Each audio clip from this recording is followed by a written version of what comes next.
Good afternoon, everyone, and welcome to the Atlantic Council. My name is Michael Anderson, and I'm an executive at Saab, as well as a board director here at the Atlantic Council. On behalf of Saab and the Atlantic Council Scowcroft Center for Strategy and Security, as well as its Forward Defense Program, I would like to welcome you to this exciting installment of our 2023 Commander Series titled A Conversation with Secretary Frank Kendall on Modernizing the U.S. Air and Space Forces. Secretary Kendall, thank you so much for joining us today. When Saab and the Atlantic Council first launched the Commander Series in 2009, our vision was to establish a flagship speakers forum for senior military and defense leaders to discuss the most important security challenges, both now and in the future. This series has been very useful for defense companies like Saab, helping us better understand challenges and priorities in order to inform our investments and partnerships, particularly when it comes to research and development, while better preparing ourselves to meet future capability needs. Today's event is the latest installment of the Commander Series in 2023.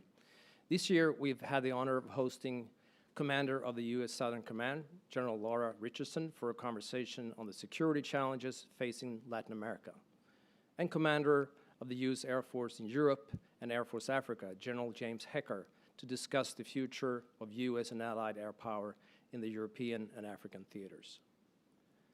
In today's event, we will explore how the U.S. Department of the Air Force will support and equip the U.S. Airmen and Guardians to succeed in an era of strategic competition. We're delighted to host the Secretary of the U.S. Air Force, the Honorable Frank Kendall, as he discusses his 7 operational imperatives for modernizing the U.S. Air and Space Forces. Secretary Kendall, again, thank you for spending time with us today. I'm very much looking forward to hearing your insights over the course of the next half hour. With that, it is my great pleasure to introduce General Jim Jones, who will make a couple of announcements and further introduce our esteemed guests.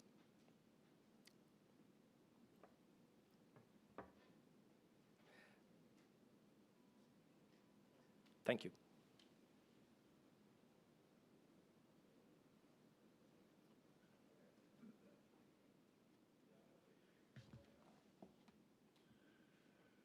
Mike, thank you very much for your introduction and for Saab's support to the Council's Commander Series. And we're all very much looking forward to our discussion with today's distinguished guests.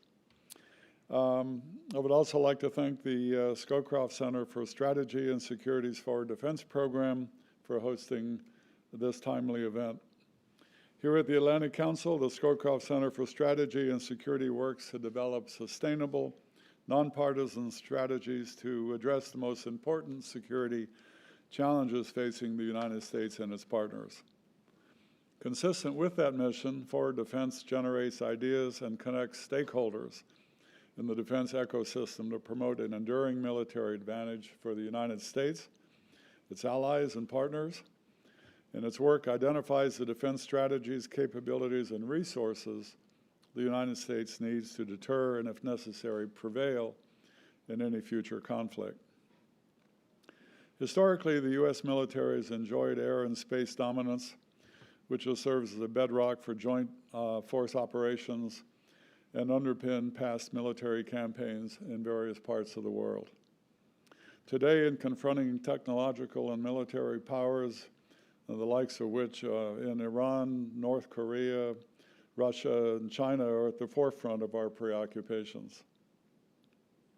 The air and space forces find themselves flying in increasingly contested and complex skies.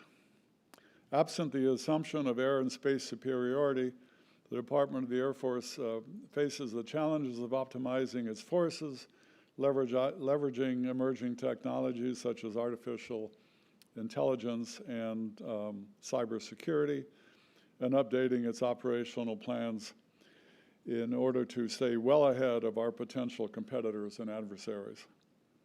China, for one, continues to modernize its air and space programs, putting Beijing on a path to project its influence across the Indo-Pacific region and elsewhere at the expense of the United States' historical advantage in that region. China has also announced its intent to surpass the U.S. in both the near and deep space areas. Yet while technological advancements unlock new opportunities for U.S. and allied and space forces, acquisition is still slowed by bureaucratic and acquisition barriers across the military services, something our guest speaker knows a lot about. Investments and decisions made today will determine whether the United States maintains an enduring military advantage tomorrow. So how will the Department of the Air Force manage the challenges presented by 21st century security competition?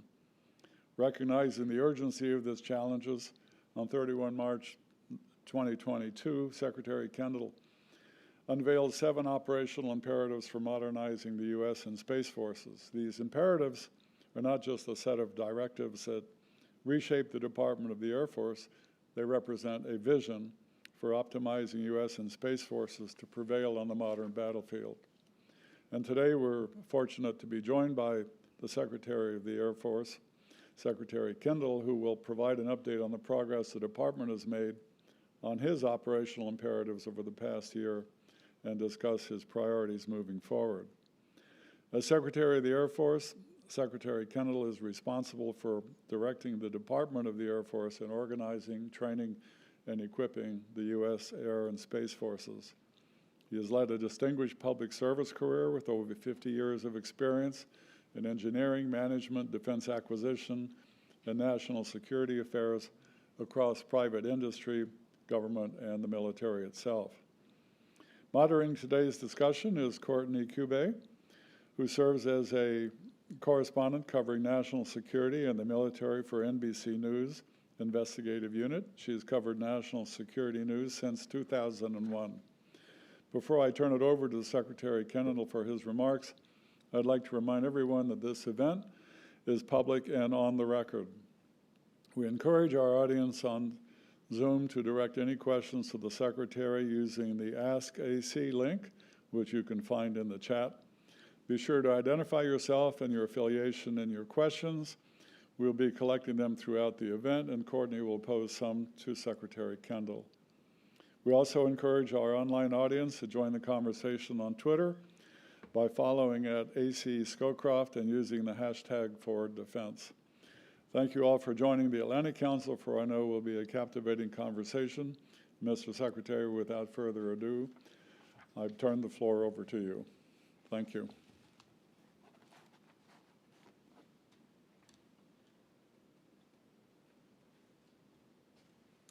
Thank you, Jim. Thank you, Michael. It's a pleasure to be here with the Atlantic Council this afternoon. I'm going to stick to the subject, which is modernization of the Air and Space Force. But I just want to say a word at the outset about the very tragic events that have happened as a result of the terrorist attacks in Israel. The President spoke earlier this afternoon. I can't add much to what he said, and I wouldn't try to. But I do want to just echo that our support to Israel is ironclad and unwavering and will continue to be so. And I think we are all saddened and deeply shocked by the events that have occurred over there. Let me turn to my direct responsibilities now for organizing, training, and equipping the Air and Space Forces and say a few words about that. As General Jones mentioned, I've used the phrase operational imperatives to describe the work that we did after I came into office. This dates back originally to about 2010. And at that time, I'd been out of the government for about 15 years. And I came back and started looking at the intelligence about what various potential adversaries had done around the world and fixated immediately on China's modernization program. It was quite clear to me that China was developing the capability to try to prevent the U.S. from intervening in the Western Pacific in particular, from projecting power in that part of the world. They had embarked upon a modernization program focused on attacking what they saw as some of our vulnerabilities, or high-value assets, including aircraft carriers, forward air bases, command and control nodes, and logistics nodes. And they were well into creating and establishing and building an arsenal designed for that purpose. This included counter-space capabilities. It included long-range missiles launched from various platforms or from land, all of which were designed to keep us out of the region and to prevent us from intervening if they conducted some act of aggression. 2010, next few years, I was in the Obama administration, worked on that problem there, and now I'm back again as Secretary of the Air Force, roughly a dozen years later. The threat has not diminished. It has increased. It continues to modernize, and it's doing so at scale and across, with a fair amount of innovation across the different dimensions or domains of warfare. So one of the first things I did when I came into office was lay out what I call operational imperatives. The things that we needed to do to maintain our dominance or our superiority relative to that threat, and to be able to project power ourselves in case we had to resist aggression in the Western Pacific. I'll go through them very quickly. I'm not going to spend a lot of time on this, but I want to spend a couple of minutes just to lay it out and then give you a feel for where we are now, what kind of progress we've been able to make in the over 2 years that I've been in office. We took the first several months through the winter of 2022 to basically address the following 7 imperatives. Getting our space order battle right, transforming the Space Force from what was essentially a peacetime Space Force able to operate in space where there weren't much threats to one which had to operate in a contested environment. So getting space order battle right, getting our version of joint all-domain command and control right. The networking of various elements of our force structure is critical to our operational success. And with digital technology, moving information around, making good operational decisions is the key to success across all domains, particularly in the air and in space. So we had to get that right.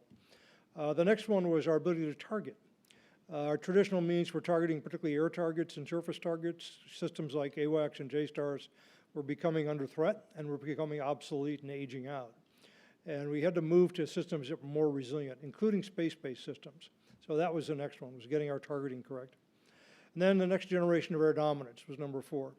The F-35 is a fantastic platform. The F-22 still is one of the best fighter aircraft in the world.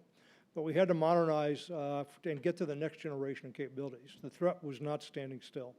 So the next generation air dominance, which that platform, which came out of a program I started when I was in the acquisition job in Defense Department, was moving forward reasonably successfully. But it's more than just the next generation fighter. It's about the family of systems that operates together to create our dominance. So improved weapons, improved connectivity, and importantly, introducing uncrewed combat, collaborative combat aircraft. Uncrewed aircraft that would accompany and be wingmen, if you will, to the manned fighter. That family of systems became the next operational imperative. Then there was addressing the question of the resiliency of our air bases. The Air Force had a concept called agile combat employment, which basically meant that you didn't stay on one fixed base where you could be easily targeted, but you were able to move around to different bases and deny the adversary the possibility of targeting, as well as create more targets for him to worry about, dilute the effectiveness of his missile systems. So the combination of hardening, proliferation of operational platforms or bases you could operate from, as well as deception and active defenses. And getting that mix right was next. Making our forward aircraft, which are there to protect our allies, resilient to attack on the ground. Then there was a long-range strike. The B-21 program, which had been started during the Obama administration, was moving forward. But again, there's a family of systems approach that needs to be taken to the long-range strike set of capabilities, which linked space-based communications and targeting together with the aircraft, weapon systems, and other things that could make it more effective. And then finally, there was concern about the ability of our forces to deploy, to mobilize, and get into the theater. So making that function resilient, that the ability to mobilize the force, operationalize it, and get it forward in the theater, and then sustain it when it arrived. So those 7 became the basis for several months of analysis. We came out of that work in the spring of 2022, ready to basically go forward with budget recommendations. The total number of recommendations over our 5-year plan that came out of all that work was about $100 billion. And we divided that up into different groups, what we called essential, high payoff, and highly desirable, as 3 very basic groups. About $40 billion was in that first group of essential. We were able to put most of that into the 5-year plan that we submitted that is now part of the 24 budget in the years beyond. So that was a very successful effort. We had great support from the Department of Defense, from the Secretary and the Deputy, and from the President, and we put that forward in the budget. That's the budget that's still waiting to be passed on the Hill. So we are ready to go. We've got about $5 billion of that $40 billion in the first year. We're waiting now. We've been waiting for quite some time. And unfortunately, we're in a political environment where a continuing resolution is likely, and it's of uncertain length. So we're maybe waiting for longer even than we already have been. We have a legislative initiative with the Congress that hopefully will be passed, which would allow us to start more quickly. to initiate programs of record without making any long-term commitments. And that's in the legislation. Hopefully on the Hill we'll see that come out in the Defense Authorization Act. So that's where we are basically in terms of the operational imperatives and trying to stay ahead technologically. America now has, and I've been saying this for about a decade, the most severe and serious strategic competitor that I have ever seen. I spent 20 years as a Cold Warrior. And I think the Soviet Union, as formidable as it was at times, does not match the resources or the capabilities technically that China has today. And that's become my driving purpose in life, if you will, for several years now. So that's where we are. As I've been in office for the last 2 years, we've also observed that we need other changes. That the Air Force of today is not the same Air Force that we had in the Cold War, the one I was introduced to back in the 70s. The Air Force of today has been optimized around supporting Mideast deployments on a rotational basis and operating in a relatively stringent budgetary environment. We're currently in an exercise which has just been kicked off and will lead to some decisions in the next few months to re-optimize for great power competition. That has been our focus and it will continue to be our focus. And I expect some significant decisions to come out in the January or February timeframe to help us move forward and be more competitive. I don't want anyone to think that we don't have a very capable Air Force and Space Force. We do. They're quite capable, and no one should underestimate the power, the potential, or capabilities of the United States of America in air and space and in other domains. But we have a threat now that is challenging us in ways that I haven't seen since the Cold War, and we've got to respond to that threat and move forward. And that's basically what I'm all about as Secretary of the Air Force. With that, I'll be happy to take your questions.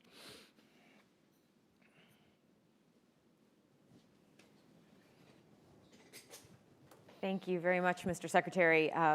That was fascinating. I actually had a bunch of questions prepared, but then I wrote about 5 more down based off what you just said, so thanks for that. I just want to remind everyone who's joining us online that you can join our conversation at askac.org. The questions are theoretically going to pop up on this iPad here, so we will see if that works out. Mr. Secretary, when we first talked about doing this event, I think I had a very different opening line of conversation, but I feel like you that we need to talk about the story that has really captivated the entire world right now, and that's the attacks in Israel. And I just want to ask a little bit about the U.S. Air Force component to this, because we know now that the U.S. is adding some additional air power to the region as part of the show of support for Israel.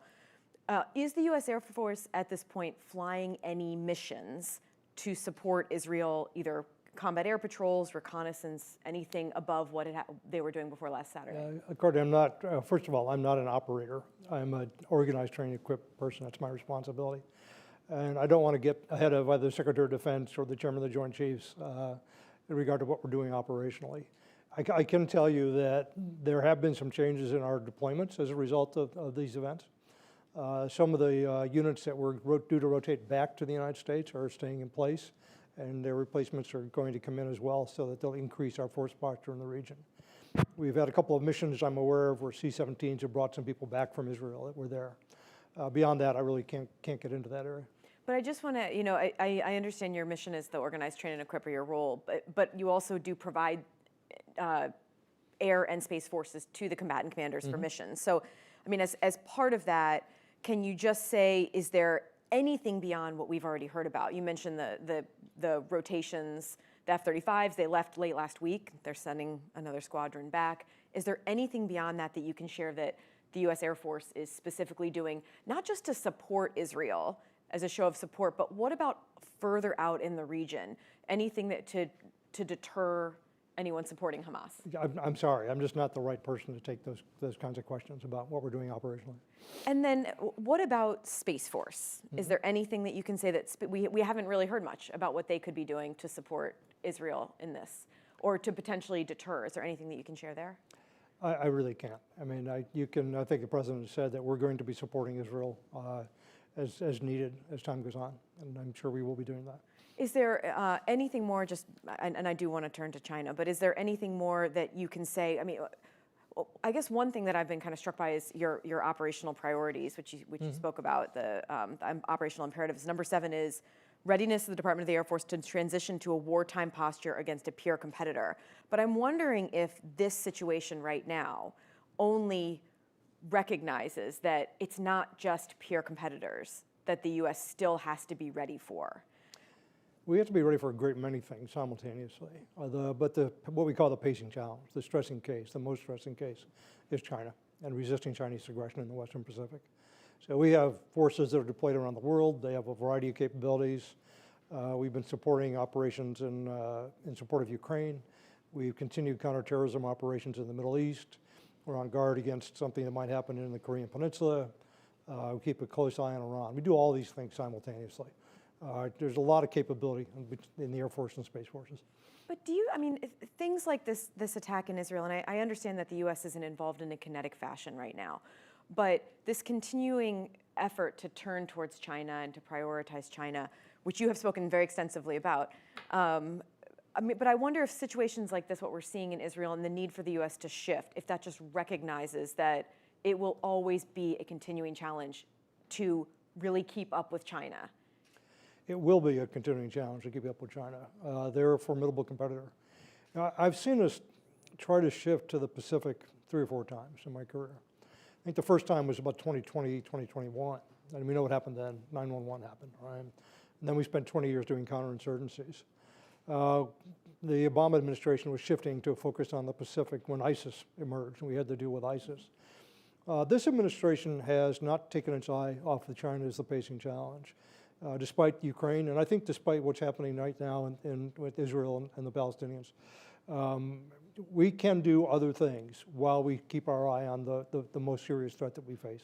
Do you think that what's happening right now in Israel could be enough to be another like 9/11, like the rise of ISIS in 2016 or so? Do you think that that could be enough that it will pull the U.S. away from focusing on China as much as?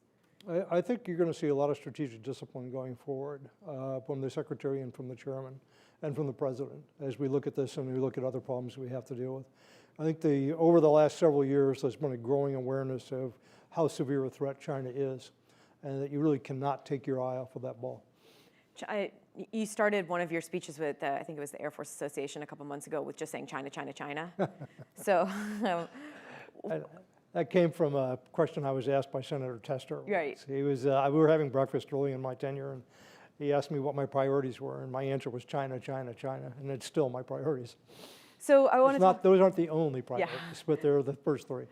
I do want to talk just a little bit about the Chinese Air Force and Space Forces, their space capabilities. You said that China has the continuing intention to surpass the United States. Mm-hmm. Are they close to being able to surpass the United States when we're talking about their air capabilities? And do you have any sense of when they might actually achieve parity with the U.S. in the air? I was asked that question about 2 years ago exactly, and I'll give you the same answer that I did then. It's very hard to tell.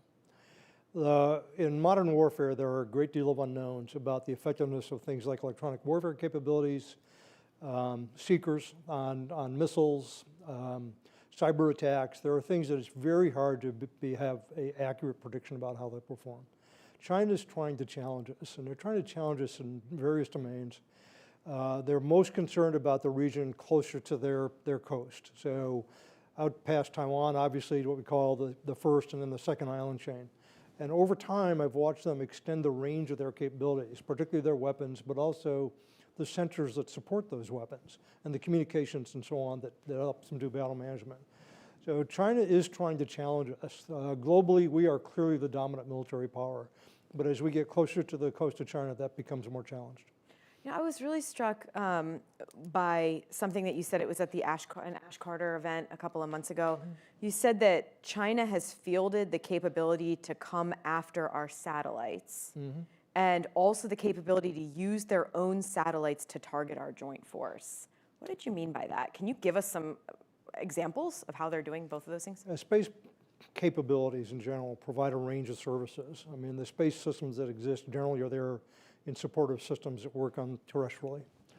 That includes targeting capabilities, various types of sensors, various phenomenology, intelligence collection sensors of different types. And those systems can be used increasingly to target things that are military, aircraft carriers, the exact location of our airplanes that are on air bases and move around, as well as other assets, even ground mobile assets, military vehicles and formations. And then if you link those to long-range missiles, you've got a fairly powerful suite of capabilities. That's what China's pursued, basically. But what specifically, I mean, is they would use their satellites to target the U.S. on the ground? How? With jamming? With? No, observation and targeting. So that, when you have, I'll just take an aircraft carrier randomly here. If you're trying to track an aircraft carrier from space, that's a very doable thing. And then if you send a missile to go and engage that aircraft carrier, you can use your satellite systems to update it in flight and ensure that it gets to the target. And you hand it over to the missile, which then does the final maneuvers to do the engagement. So that's the type of capability that I'm talking about. So what is the Air Force or Space Force, I guess really more in this case, what is Space Force doing to defend against those kinds of capabilities? There are two things that the Space Force has to do fundamentally. It has to have resilient services that it can provide to our forces. So the Joint Force will increasingly depend upon the Space Force for communication support, for sensing, for targeting, and for other services. Position, navigation, and timing is one, which we're all used to through GPS. So there are those services that enable a Joint Force to do the things that it needs to do. There's also the protection of the Joint Force from those satellites that the other side might have that would do the same sorts of things that ours would do. So there's both a space set of capabilities and a counter space set of capabilities that we need. The short version of this that I say sometimes is that the U.S. is like a country that had a merchant marine and woke up one day and decided it needed a Navy. We're building the Navy now. The peacetime capabilities that we had are not survivable against the threats that we face. And we do not have the offensive or the counter space kinds of capabilities that we need to protect the Joint Force. We've got to build all of that. So are you building counter space capabilities right now? We're working on a range of things to provide protection for the Joint Force. It's about as far as I can go with that. Is China ahead of the U.S. in that regard? And in their, I guess in the offensive space capabilities, is China ahead of the U.S.? I would not say that China was ahead of the U.S. We both have fairly capable space systems. They're fielding systems much more quickly, and they have put up a lot. They do a lot of launches, and they put up a lot of systems. We're moving to more resilient architectures, which are more distributed, have a lot more satellites into them, and are much harder to attack. I think it's fair to say that there's a race for technological superiority happening now, and the outcome of that race is not clear. We need to move forward as quickly as we can. It's funny, there's the idea of the disaggregation of the satellites. We had a question from, I don't know who this is actually, but it says, as China's population declines, and more importantly, China's working population declines, and as they throw their direction of economic liberalization in reverse, how does that change the way they view the long-term strategic, the way you view the long-term strategic threat from China? And then I'm going to ask just a second one at the same, also about China and satellite, this more specifically about satellites. You're currently undergoing a readiness assessment within the U.S. Air Force. What were some readiness vulnerabilities you've noticed so far in the U.S. Space Force, and how can commercial companies help? And that might get to the disaggregation of the satellites a little bit more. Let me talk about China a little bit first. Sure. It's true that China's economy is not doing as well as it has been. They're still going to have positive growth, I think, this year. They have demographic issues because of the one-child policy for so long. They have environmental issues, so they have problems. There's no question about that. How much it will affect their strategic goals and ambitions and their ability to invest in the military, I think is uncertain at this time. Pretty high on their hierarchy. I mean, first, obviously, is keeping the Communist Party in power. Bringing Taiwan under Chinese direct control, I think, is very high on their list as well. I don't think that their global ambitions are going to change because of this. I think it may slow them down a little bit, but it also could conceivably create a situation of greater risk going forward. So it's really hard to predict how that will come out. And then on the idea of how potentially commercial companies could help with the satellite? There's a transformation in space occurring, particularly for the military, but it started with commercial systems. Basically, and there are a number of examples of this, but basically, space has been historically for the military, about exquisite satellites that were, very complicated, very capable, and very expensive, and that you built in very small numbers because of that, and that lasted an incredibly long time in space. The commercial world is moving towards distributed architectures, which have thousands of satellites, or hundreds at least, that are designed to only last for a short period of time, and they're mass produced. And I've been in some of these factories; they're really impressive. We need to move to something that's more like that and take advantage of those commercial technologies. And organizations like our Space Development Agency have really been paving the ground or moving down that road very quickly. So that's underway. So in addition to these smaller, more, I guess more satellites, mainly what, in low Earth orbit, I imagine, for the most part? Mostly in low Earth orbit, not only. So in addition to that, can you talk about any other ways that you are increasing the resilience of space architecture that the military is trying to defend against some of these up in space? I can't go too far down that road because of classification, but basically resiliency through disaggregation, distribution of functions. Designs that are inherently built to make it harder to attack them successfully and achieve the military objective. And I can't go much further than that, but there are things you can do with orbital mechanics that make it more difficult to achieve a military objective against some of these space systems. A wide-ranging set of capabilities, creating uncertainty, the use in some cases of some of the commercial capabilities directly. A lot of them have dual use. They can be used for military or for commercial functions. And we have relationships with some of the commercial companies that allow us to use some of their capabilities as needed. And just one more about, back to what you said at the Ash Carter event a couple of months ago. China fielding its capability to come after U.S. satellites.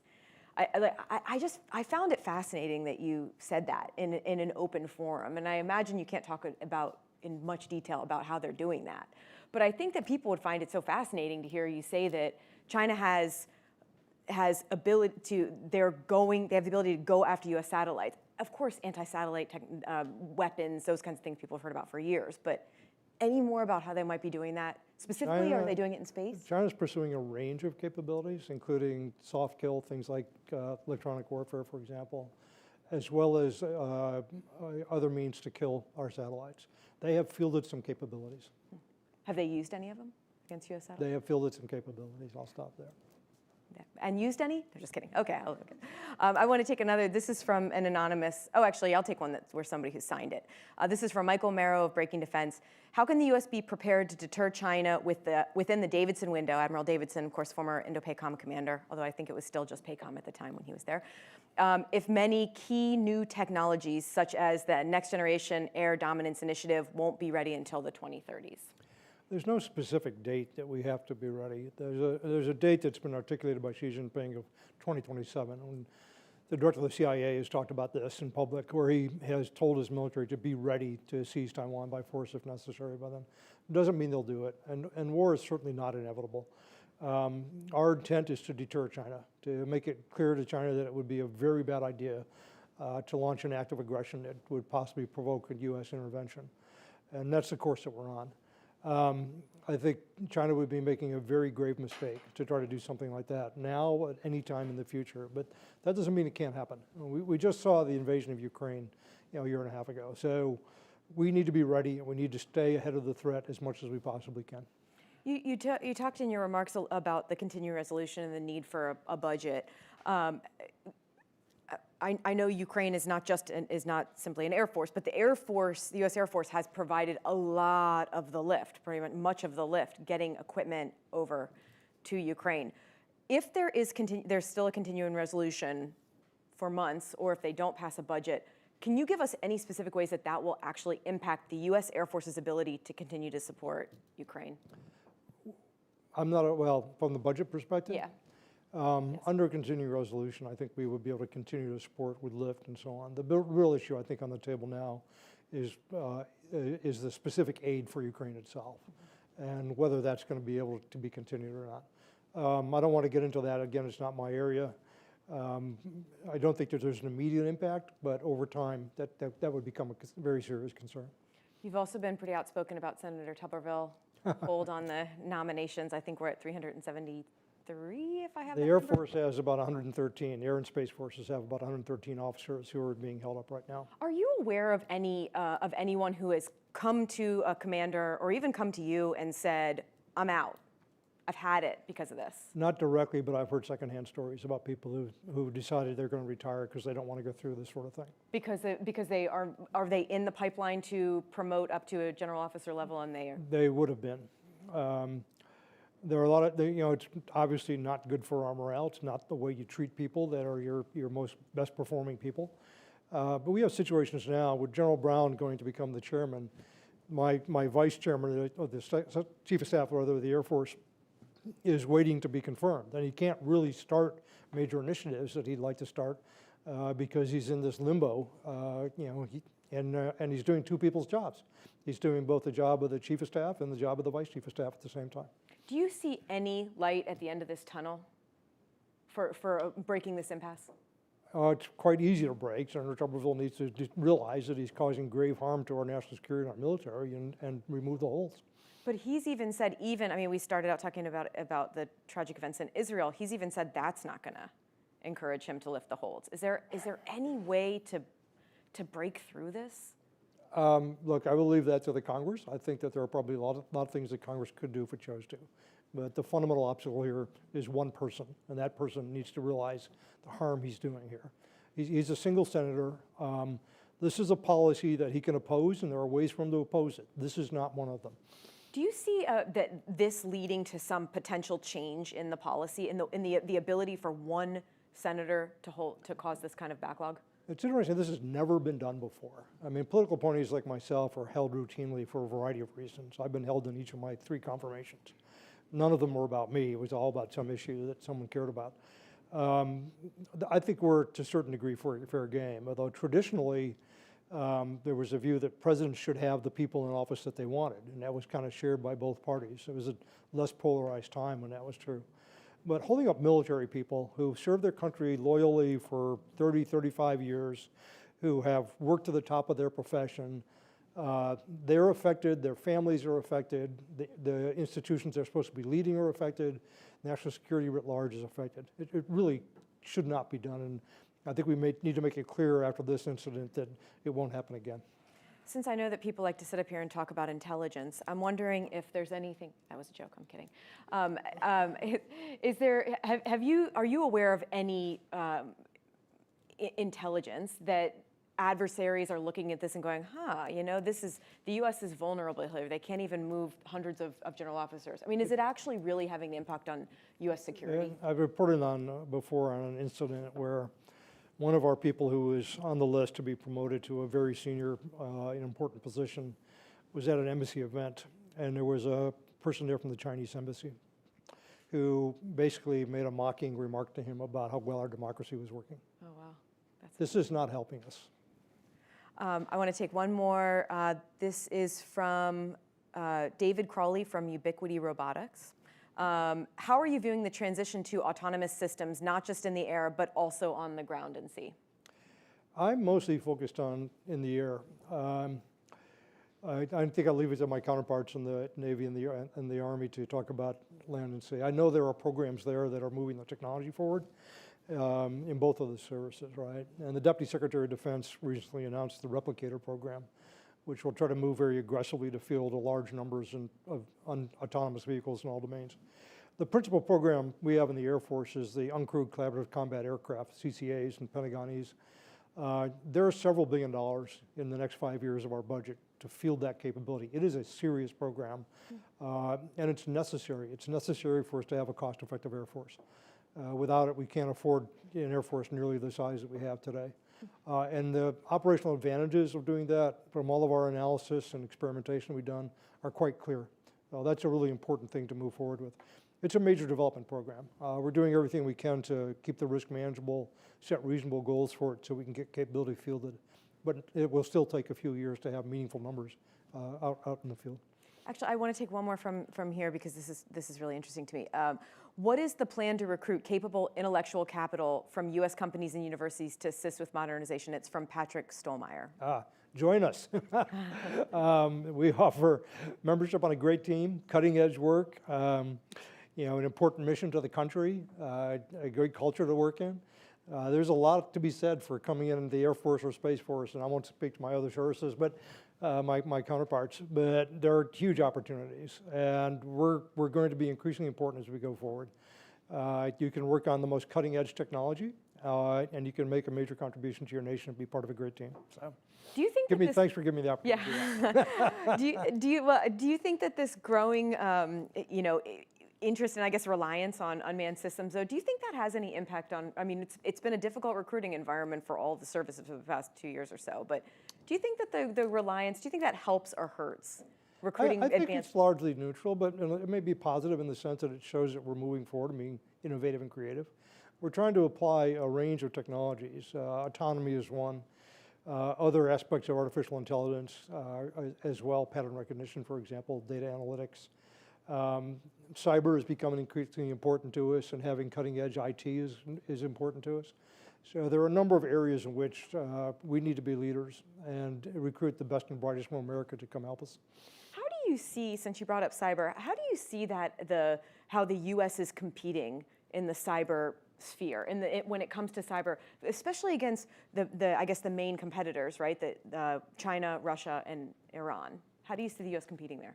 In the area of cybersecurity for our military systems, I think we're doing reasonably well. We're subject to a lot of disinformation in the country that's coming in and trying to influence us, unfortunately. That's not so much a direct military problem, but it does have an impact on things like recruiting and so on.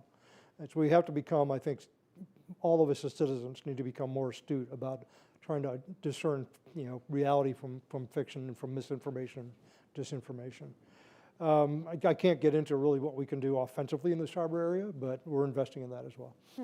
Do you see I mean, misinformation and disinformation, it feels like we've been hearing about that for so many years as a continuing problem. I mean, are your Air Force cyber operators, do you see that being a bigger and bigger role for them to have to tackle, or is that not so much for the Air Force to? We do up to a degree. Mostly it's about providing awareness to people and training. Our military people and their families are targeted sometimes. Yeah. And we need to do what we can to help them discern, again, fact from fiction. I do want to take one more here because this is another one that's interesting. This is from Jalen Dupree with Partners in Air and Space. How are Space Systems Command, Space Development Agency, you mentioned that earlier, and Space RCO working together to fill capability gaps in space? My acquisition executive for space is Frank Kendall, who's doing a fantastic job. He's working with there are different acquisition organizations that support space. Space Systems Command, Space Development Agency, and the Space RCO, Rapid Capabilities Office, as well as some programs in the Air Force Rapid Capabilities Office. He's orchestrating all that. Each of those organizations brings some strengths to the table, and we're trying to make the most of each of those. A lot of innovation at the Space RCO, exploitation of commercial capabilities in the Space Development Agency, and more traditional acquisition in Space Systems Command, although that's moving forward and becoming more agile as well. And another one, speaking of Air Force agility, how is the Air Force developing agile combat employment given the geographic constraints of the Western Pacific, such as the lack of accessible airfields and long flight times? We heard from General Jones talking specifically about how the U.S.'s Air Force and Space Force are operating these increasingly complex skies, and now they have this tyranny of distance. The scale of distance and the impact of time and distance together in the Pacific is a really major factor in our planning. We recently made an agreement with the Philippines for some additional bases that we could operate from in the Philippines, and that's helping. General Alvin and I, as soon as he's confirmed, we're waiting for that, are going to be going to the Pacific and visiting a number of our bases out there, where we're trying to basically expand the number of bases that we can use. So working with some of the other nations in the area, as well as some of our less developed locations under U.S. control, can give us some additional options, as well as working with governments like Japan, for example, to give us more options in Japan. Do you have any indication General Alvin's going to be confirmed? Is that why you just said that? Make a little news here. I'm confident he will be. It's just a matter of time. I'm waiting for, he's on hold by Senator Tuberville along with everybody else. Yeah, like 370 some odd others. I want to ask you one more thing because we only just have about a minute left here. When I was reading through your bio, I was fascinated to find that you were an engineer for years, and then you decided to get a law degree at age 54. Why did you do that? And do you use that now in any capacity here? I actually do use it. It's frustrating for my lawyers that I actually know something about that law. I developed an interest in the law at West Point. All cadets had to take 2 semesters of law, constitutional law and military justice. And I found it fascinating, but I was on an engineering track, and that's basically what I've done with most of my time, as well as being on active duty in the Army for about a decade. And so it was the back of my mind, there's something I wanted to do. And after the Cold War ended, I was also very interested in getting involved in human rights. So I felt that a law degree would, satisfy those two interests. And so I went to Georgetown, which had an evening program, so I could do consulting in the defense world at the same time. And I've done quite a bit of work in the human rights area. People ask me sometimes, how is this compatible with your military thing? And I say they're entirely compatible. I've been defending freedom, and whether I'm doing it in a uniform or doing it in a courtroom, that's what I'm doing. Do you think you'd go back, you'd be a human rights attorney after you leave the Arab? I'm going to need something to keep me busy. Yeah. So it's a good chance I will. Yeah. Well, Mr. Secretary, thank you so much for your time. You've been very generous Thank you. today, and we appreciate it. Thank you. Thank you, Courtney. Good to be with you. You too.